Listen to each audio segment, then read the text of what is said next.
there's a good reason why religious life and spiritual life is usually highly structured, especially when it comes to uh, traditions, temples, monastic orders, ashrams. Various traditions throughout history use structure in spirituality for a good reason. And that reason is that it allows us to approach the absolute, the total emptiness and fundamental, reality of existence in a way that doesn't destroy us. Um, we are, whether we like it or not, structured creatures. We are human beings. We live, our very skeletal structure, our very cells, our very bodies are structures. And if we ignore that, then very quickly we're going to start to disintegrate and we'll be dead in a few days or a few weeks. We need to acknowledge the structured nature of reality. And this is something that when people are really really enamored with the absolute and become very enamored with emptiness, and become fixated on it, it becomes this kind of it can become a trap. We can say, well, I've realized the transcendent nature of reality. I understand that this thing, this realization, the non-dual state, is a substance which no container can contain. And so, why would I even try? What's the point of structure? And there's this kind of, and all of that is true, by the way. The absolute, the non-dual state, the fundamental emptiness of all things, is this substance that no container can contain. And yet, if we fixate on that and say, well, I'm free of all these limitations and these constraints, I'm liberated, and liberation is the fundamental aspect of enlightenment. I don't need to do all this, structured, limited stuff. What we are missing is we're fixating on the absolute and ignoring and denying the humanness and the manifest aspect of our being. And when we do that, we can, we can start to get lost in the sauce, so to speak. Our lives can start to fall apart when we become too fixated on looking into the depths of the cosmos and the infinite version of the truth. We forget that this manifest existence, this humanness, is just as much true as the absolute. In fact, this is the absolute. We can't deny or ignore this part and pretend like we are experiencing and witnessing the all.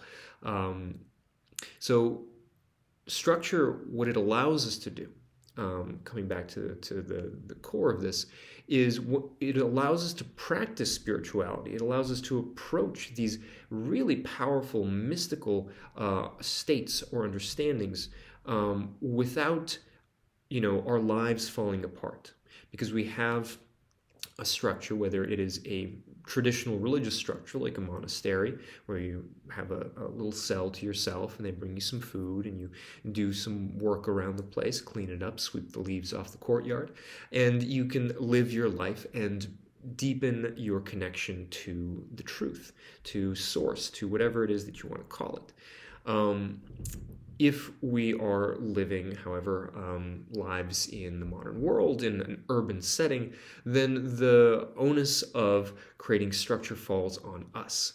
And this is something that a lot of people struggle with, because the modern world is not designed to facilitate, to make it easy to live a religious, monastic, mystical life.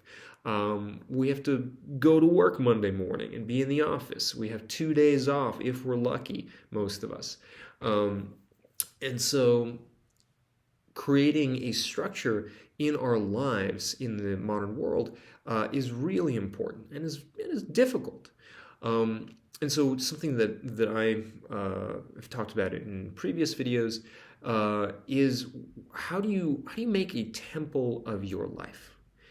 How do you make a temple of your life such that your life becomes a vehicle for your practice, a vehicle to help you to navigate and to live in the manifest world, in the human world, while at the same time investigating and traveling into deeper and deeper the mystical, non-dual, transcendent world. And this is where ritual space comes in. Ritual space is a place and time where human beings set aside for themselves to travel into, delve into the transcendent, the thing that it is a container for that which cannot be contained. And so that is one way that humans have found to structure, this kind of spiritual state of being, while at the same time doing what they need to survive around it. Another way that this is talked about is the sacred dance and the survival dance, and you need the survival dance to support the sacred dance. You need both dances. The survival dance, you dance with the world, you dance with wood, with fire, with food, with navigating the human realm. And then the sacred dance is that time, that ritual space and time where we get to really let go and delve into the truth, into the depths of oneness, emptiness, unity. And both these dances, the reality is both these dances are taking place, there's no boundary between them. But we create the boundary because it is functionally wise. It is functionally wise. When the boundaries of ritual space start to disintegrate and start to fly in all sorts of directions, we start to, something that can happen is we don't really see the point of going to work. We don't really see the point of, eating food sometimes, or sleeping even. We can start to really get detached from and lose touch with our bodily needs, our worldly life. And we become bad stewards of our bodies or our homes or our families and important relationships. And, very quickly things can go downhill. A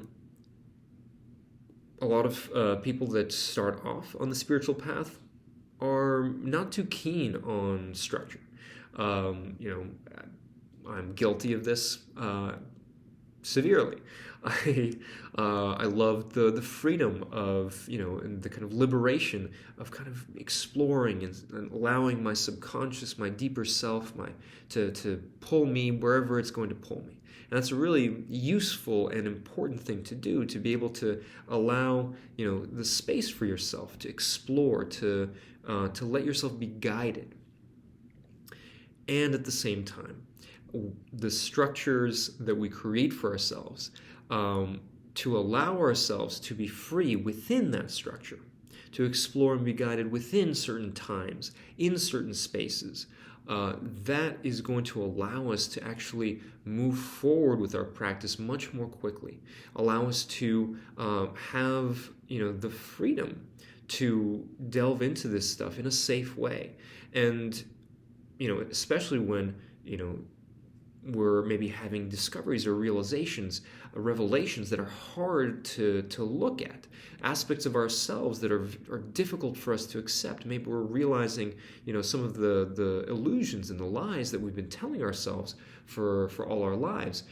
It's very easy to, in these moments, back away from this kind of work, and we suddenly don't seem to have time for it, or we get very tired every time it comes time to think about or engage with it.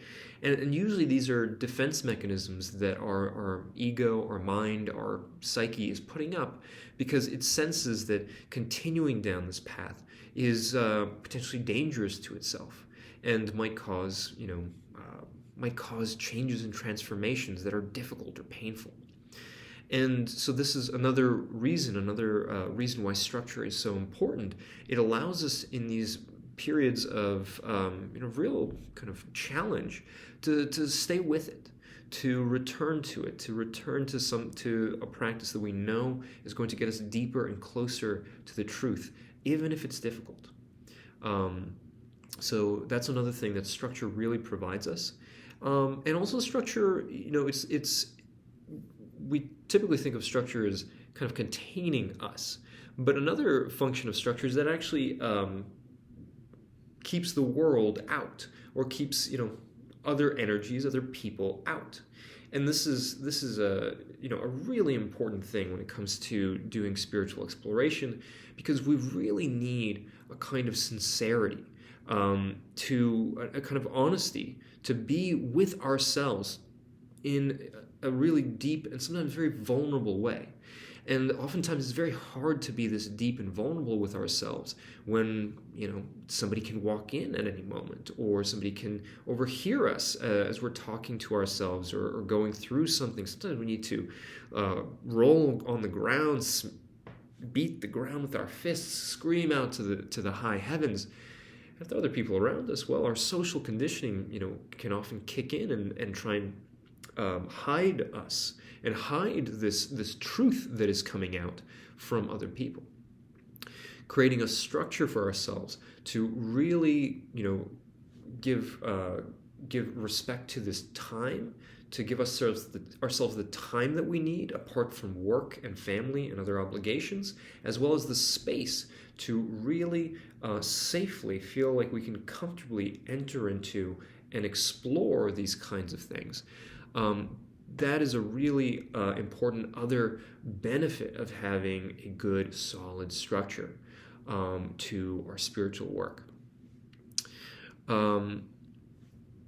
There's a metaphor that I like to use when it comes to structure, and it comes from Buddhism. And it's this metaphor of crossing a river on a raft or a boat or some kind of vehicle. And you can use whatever vehicle you want to cross this river, right? You could use a boat, you could use a skiff, you could use a ferry, you could use a little raft. Whatever you use, find something that works for you. That is the structure that is going to help you go from one bank to the other side. And the other side here being that kind of realization, that moment of non-duality, that moment of really settling in and witnessing and experiencing the unity of all things, and the underlying peace that we can experience in that other state, other place, which is really just the same place as we are now, but metaphorically crossing the river, we realize it, we see it. So the metaphor here is really powerful. Especially because there's a saying that once you get to the other side, the vehicle that you take will get you across the river. But when you get there, you have to leave it at the bank. You can't take it with you into the forest beyond. And there is a really powerful metaphor for the ways in which structure can help us cross the river, get to the other side. But then at a certain point, we have to know when to let go of that structure and when to walk off into the forest beyond with our own 2 feet, or take whatever other vehicle. Maybe there's a tricycle there. Maybe there's a Jeep. Who knows? Who knows what we'll find on the other side? But the point being, structure is really important, especially early on in our spiritual practice. And then at a certain point, we can see through it. And we can see through the kind of temple that we've built for ourselves. We can see through the walls of our temple. We can see the fundamental emptiness of these rituals and these structures that we've constructed for ourselves and we've been living our lives by. And in that moment, when we realize that you don't have to use this particular ritual, you don't have to use this particular practice. In fact, everything that we do, everything points to and can lead to the same realizations, the same opening, the same coming to being, because being is everywhere all the time. It is everything. It is just as much, making kind of glassware in a kind of artisan factory as it is, sweeping the floors of some skyscraper, as it is being on top of a mountain, in an ashram in India. It is just as much any one of these things. We can find the same truth in any one of these places. It's really, how do we approach it? What is the right vehicle for us to that will teach us the lessons that we need to know, so that we can get to the other side? And in terms of finding our vehicle, there's as I said, there's no wrong one. There's everything will teach you. Life will teach you the way. You just have to listen. And as the Taoists say, follow the path of least resistance. Follow the path that is easiest for you. Follow the path, well, not necessarily it is easiest, but the path that feels most flowing, most at peace, most aligned with you. And usually that brings you a sense of joy and ease and bliss when you are doing what feels right. It can take a little while to build up the intuition and the sense, that sense of intuition that, okay, this feels like the right path. What I'm doing might seem strange to others, but this feels right to me. Trust that. Trust that intuition. Trust that if you're feeling good about it, if you're enjoying yourself with a deep joy, not just like a kind of ecstatic, like dopamine high, like that kind of joy, but like a deep contentment and a feeling of peace in your life and in your work and what you're doing. Trust that. That is the path. That is your path. And do your best to find a way to make it into a vehicle, make it into a practice. Don't force yourself to meditate if meditating, really just doesn't align with you. There's no obligation to meditate to, achieve non-duality. There's no obligation to pray, although both of those are valid ways of approaching the all and the absolute. There's no reason to fast. There's no reason to well, there are reasons for that, but there's no reason to think that you have to do any one of these as an obligation to achieving enlightenment or achieving some kind of non-dual state. Be honest with yourself. What is the structure? What is a structure that brings you peace? What is a way of being, a way of acting that really feeds you? When you find that, you feel it. For me, I talk about this in another video of mine about deep listening. It's going out into green space, or just out into the streets around my house and just listening deeply, listening and hearing the way that the streets speak, the songs of the stars. And this for me is a place of real peace, a place of real rest. And it feeds me spiritually, it feeds me energetically. This may not be the thing for everyone. This may not be the thing for you. I worked with somebody who, for her, it was scuba diving.